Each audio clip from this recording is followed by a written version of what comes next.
Panda.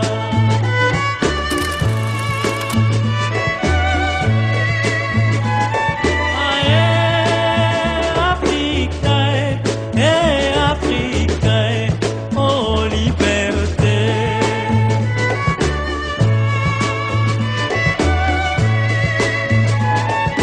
Oh tata Tony Pasi, soki nakati, koteka basi.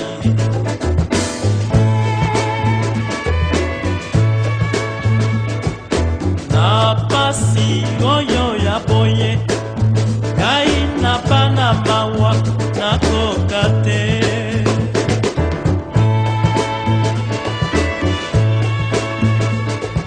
Basusu oyo na bonaka, bawela bokonzi, pena babwatilio.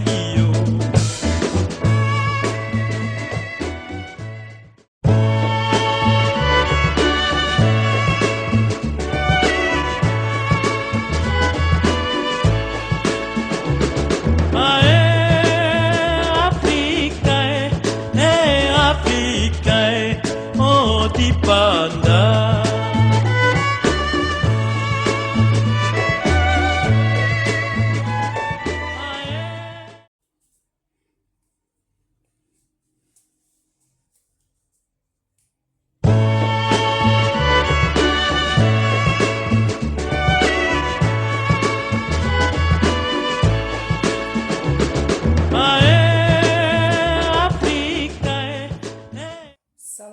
Salama, bien-aimés dans le Seigneur, c'est bien moi, votre sœur Déborah, l'humble servante du Seigneur et la vôtre aussi. Bien-aimés dans le Seigneur, soyez puissamment bénis au nom puissant d'Issa Congo. Voilà, bien-aimés, je suis heureuse de vous recevoir dans ma nouvelle émission, La couture, ma passion. Effectivement, cette première est une suite de choses logiques. Vous savez, lorsque Tata Nzambe nous donne des talents, il est logique que nous en fassions beaucoup de choses, et un talent, un don appelle à beaucoup parler, appelle des émissions à faire, appelle des vidéos à faire. Voilà, donc comme Tata Nzambe a rempli ses enfants de dons, de talents, c'est tout ça qui nous emmène à faire des vidéos, à faire des émissions. Parce que ce que Tata Nzambe met en nous, nous devons le faire sortir pour le montrer aux hommes, pour le montrer au monde entier. Parce que la Bible nous dit que Tata Nzambe ne fait rien en vain. Tout ce qu'il fait a un but. Voilà. Donc, bien-aimés, je suis heureuse de vous recevoir dans cette, la première émission qui va... déterminer la suite des choses que nous allons faire. Donc, dans cette première émission, nous allons parler, dans cette émission qui aura lieu, je ne veux pas dire, chaque semaine, chaque mois, chaque trimestre, non, je préfère faire comme Tata Nzambe me guide. Voilà. En tout cas, nous prendrons le temps de venir avec beaucoup de choses qui vont vous intéresser. Voilà, donc nous allons parler de couture, évidemment. Nous allons parler de tout ce qui tourne autour de la couture, tout ce qui est lié autour de la couture. Donc, les couleurs, le talent lui-même, beaucoup de choses, beaucoup d'inspiration, chère bien-aimée, chère servante, que Tata Nzambe a donné à votre sœur. Nous allons parler de beaucoup de choses, et toutes ces choses, évidemment, seront appuyées par la parole de Tata Nzambe, parce que tout vient de lui. C'est lui l'architecte par excellence, c'est lui le couturier par excellence, c'est lui le dessinateur par excellence, parce que nous voyons dans le jardin d'Éden, c'est lui qui a commencé à habiller les hommes. Et nous voyons encore avec Aaron, Moïse, à qui Tata Nzambe avait recommandé de confectionner des habits sacerdotaux pour Aaron et ses fils, afin qu'ils prestent dans l'œuvre de Tata Nzambe. Nous voyons encore ici que Tata Nzambe, il est le couturier par excellence. Il est le dessinateur, il est le tout. Il est l'avocat invisible, il est le juste juge. Il est tout, ce Tata Nzambé. Et cette nature, tout ce qui est de lui, il nous l'a communiqué à travers les dons, à travers les talents, à travers l'onction. Il nous a communiqué tout ce qui est de lui. C'est pour ça que plus loin la parole dira, j'avais dit, dans les psaumes on nous dit, j'avais dit, vous êtes des dieux, mais cependant, vous mourrez comme des princes quelconques. Voilà, nous avons la divinité en nous. Nous avons la divinité en nous. Si Tata Nzambé est le plus grand des dessinateurs, le plus grand des couturiers, le plus grand des architectes, le plus grand styliste modéliste, ça veut dire que nous avons ça en nous. Parce que nous avons sa divinité, nous avons reçu son esprit. Donc, nous sommes capables comment dire, de reproduire son image. C'est avec plaisir que je veux présenter cette émission. Voilà, donc aujourd'hui, ça sera plus la présentation de l'émission de couture. On va parler de tout ce qui tourne autour de la couture, les couleurs, les talents, beaucoup de choses. Et je ne vais pas directement rentrer dans les enseignements, mais d'abord vous parler comment cette passion a commencé, comment cette passion s'est manifestée, comment elle a débuté, voilà, à travers des images, effectivement. Voilà, parce que ça serait vraiment dommage de passer directement aux enseignements, à la couture, à l'apprentissage de la couture, sans parler de comment a commencé cette aventure-là. Oui, bien aimé, c'est une aventure. Tout ce que nous faisons avec Tata Nzambé, ce sont des aventures. Nous allons parler comment je me suis intéressée à la couture, comment ceci a commencé. Comme je vous ai dit, nous allons appuyer ce témoignage-là par des images. Donc, bien aimé, je suis vraiment ravie, je suis heureuse de débuter cette expérience merveilleuse, extraordinaire, parce que bien aimé, je vous assure, le talent qui est un don divin, le talent, c'est quelque chose d'exceptionnel. C'est-à-dire que ça soit d'autres talents, la couture, le dessin, la cuisine, tout talent qu'un homme a reçu, toute vertu, toute qualité, c'est quelque chose d'extraordinaire, d'exceptionnel, de puissant, parce que c'est une semence divine en fait. Voilà, et Tata Nzambé ne faisant rien en vain, tout ce qu'il nous a donné, tout ce qu'il a mis en nous dans notre vie, cela doit se manifester dans notre milieu, dans le monde entier, afin que justement le monde entier sache que Tata Nzambé est Tata Nzambé, que toutes choses proviennent de lui en fait, que toutes choses proviennent de lui. Nous voyons dans ce monde, il y a des grands stylistes, il y a des grands couturiers, il y a des grands stylistes modélistes, il y en a qui sont conscients que c'est un don divin, mais il y en a qui ne savent pas que ces dons-là, ces dons, ces talents reviennent de Tata Nzambé, reviennent du Créateur qui distribue les dons, qui distribue les talents.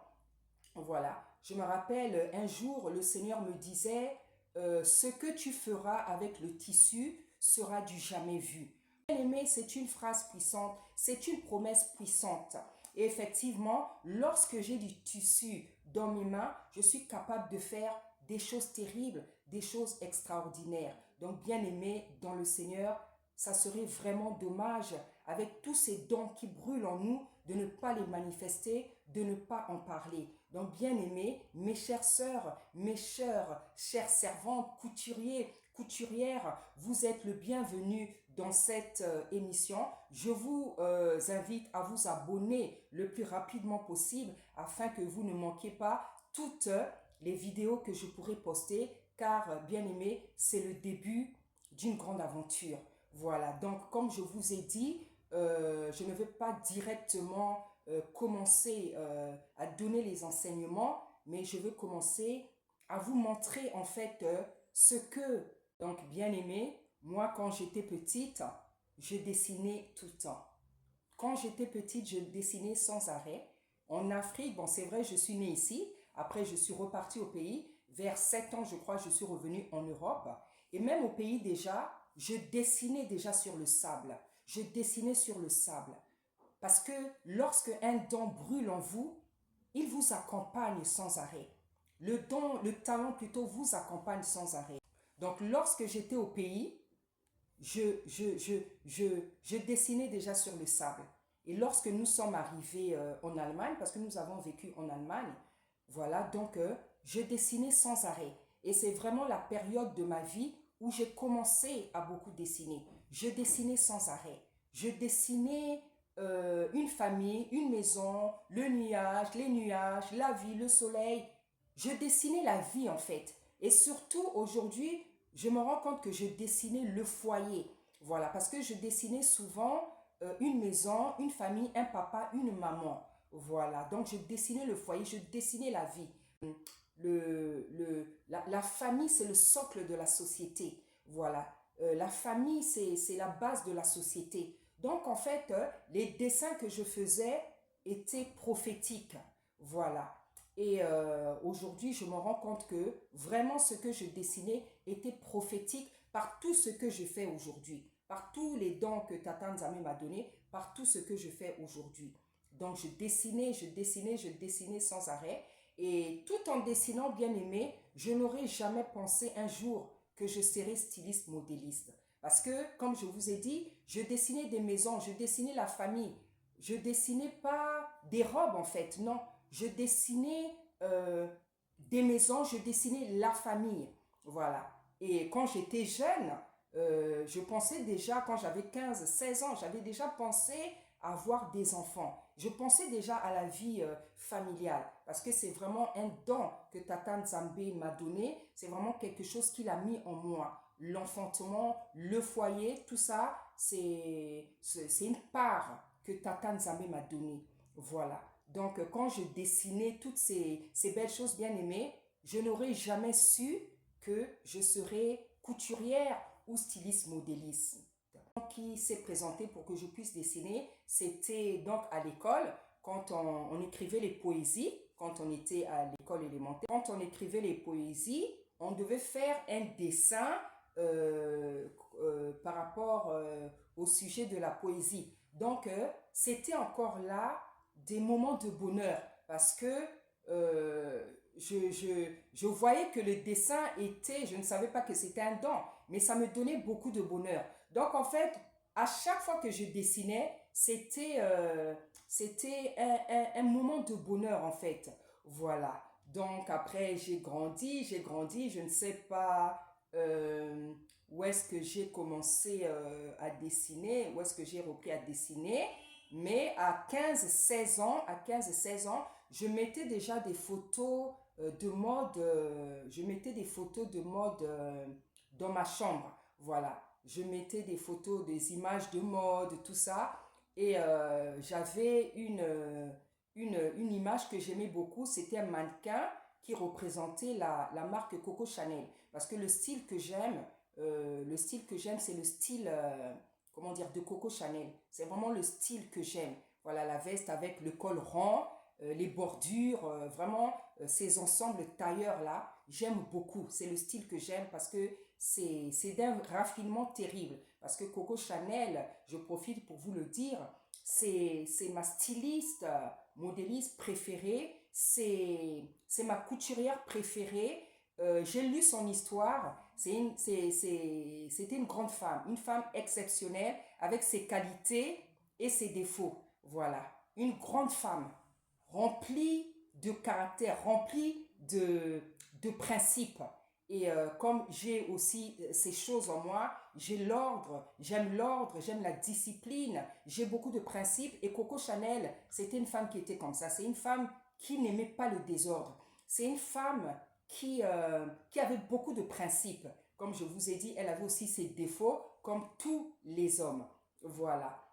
Donc, dans ma chambre, j'avais donc un magasin, une photo de mode qui représentait un mannequin qui représentait donc, comment dire, la mode Chanel. Donc, c'est une femme qui avait un pull un col roulé noir avec les perles que Coco Chanel aimait mettre voilà, sur ses modèles.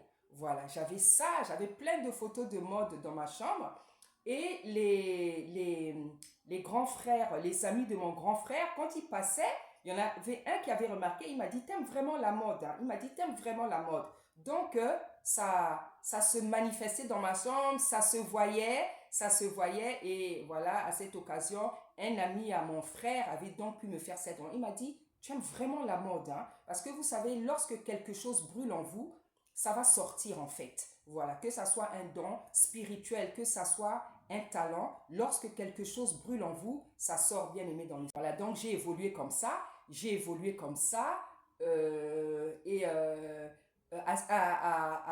en sixième, je crois que j'avais 13 ans, en sixième, c'est en sixième que j'ai pris le goût et le soin de m'habiller avec raffinement. Voilà, c'est en sixième que je cherchais déjà à être comme une femme. Voilà, j'avais commencé à porter des talons, hein, pas trop hauts, des talons un peu carrés, mais c'est à cet âge-là, 13 ans, oui, je crois, que je commençais à vouloir prendre soin de mon image. Voilà, parce que quand j'étais au CM2, j'avais encore des robes de petite fille, mais c'est en sixième que j'ai voulu commencer à m'habiller comme une grande dame. Et voilà, ça a évolué jusqu'à aujourd'hui.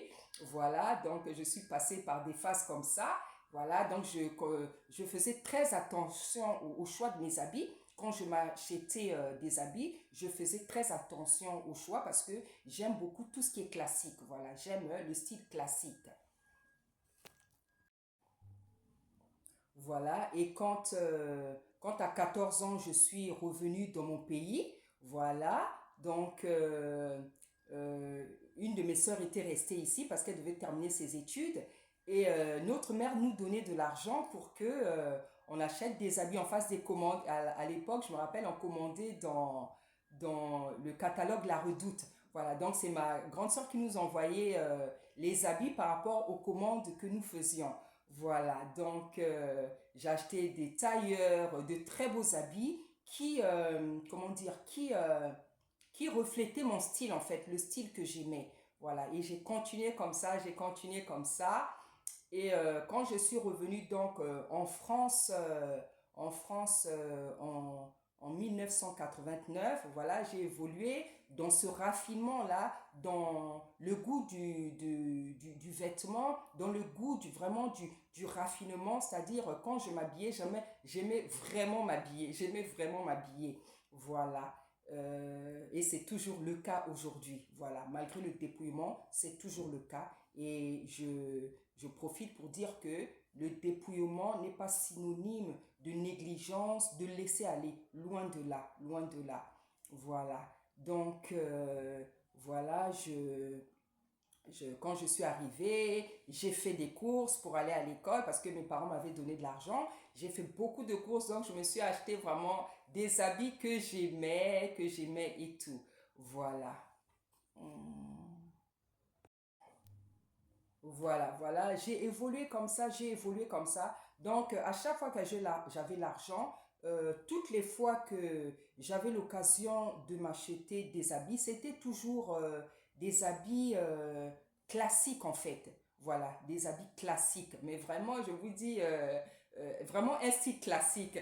Une fois, il m'a invité dans son église et la manière dont j'étais habillée, c'était carrément comme les actrices des années 1950, 1960, parce que c'est ce style-là que j'aime. C'est ce style. Donc j'avais un tailleur, en plus avec vraiment les tissus de l'époque, hein. J'avais un tailleur, j'avais un chapeau russe là, avec une écharpe comme les éparges les écharpes, comment dire, des animaux là, mais c'était pas vraiment de la vraie fourrure, mais c'était, voilà, imitation. Donc c'est comme ça que j'aimais m'habiller. Voilà, donc j'ai évolué comme ça, j'ai évolué comme ça. Et en fait,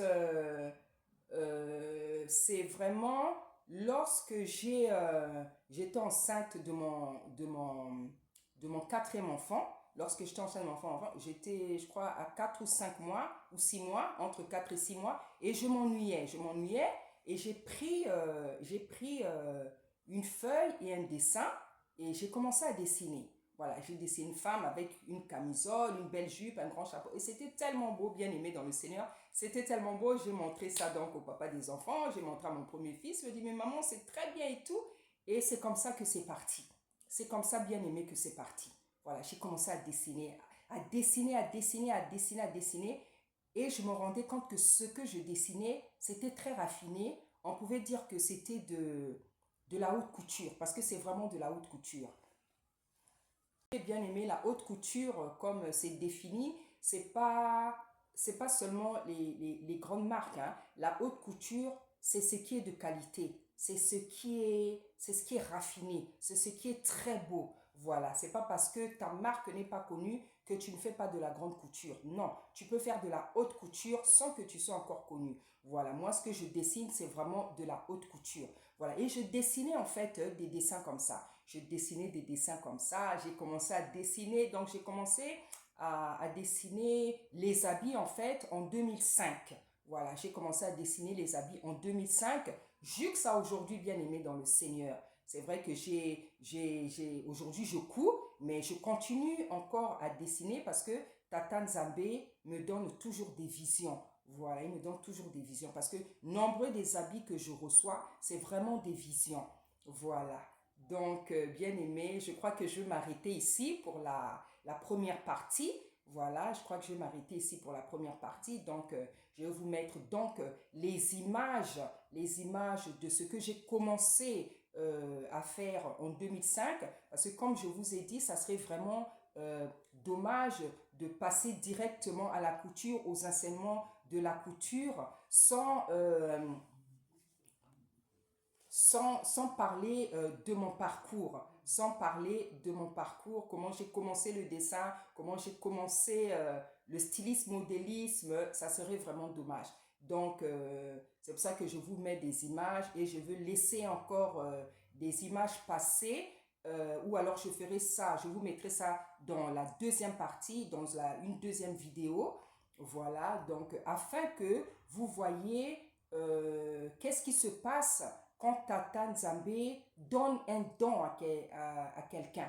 Voilà, un talent plutôt, un talent à quelqu'un. Je vous assure bien aimé, lorsque Tata Nzambe vous donne un talent, vous n'avez pas besoin d'aller dans une école.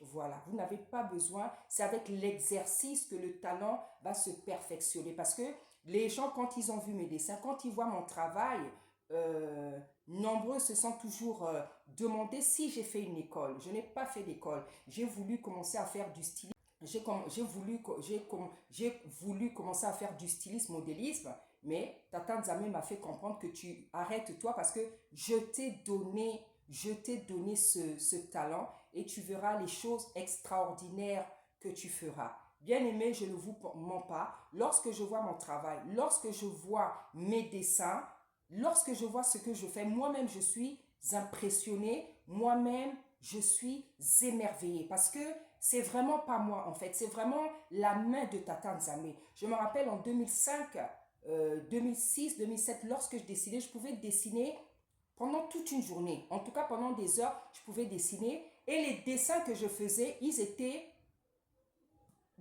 plus beaux les uns que les autres. Et c'était terrible. C'était vraiment terrible.